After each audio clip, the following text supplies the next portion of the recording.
ஏங்க நான் வந்து அதைத்தான் சொன்னேன் வரேன்டான் கிளம்புன்னு.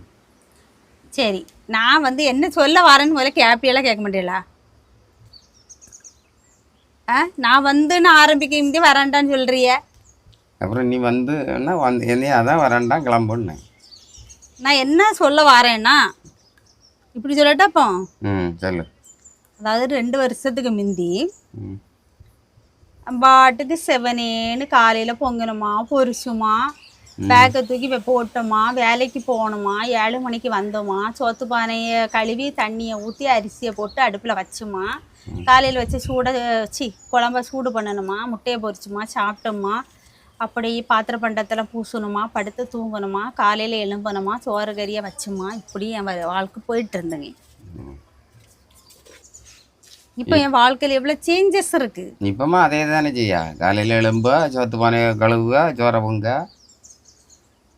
என்ன வந்து உறங்குத வீட்டிலே இருந்து உறங்க அந்த ஒன்றும் தான் வித்தியாசம்.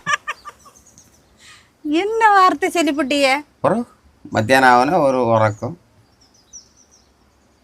அவ்வளோ நேரம் கஷ்டப்பட்டு வெயிலில் வேலை செய்வானே அப்படின்னு ஒரு எண்ணம் இருக்கா? இந்த பைசாயை சிக்கனம்மா செலவழிக்கணும்னு ஒரு எண்ணம் இருக்கா? வத்தல் இல்லை, மல்லி இல்லை, மிளகு இல்லை.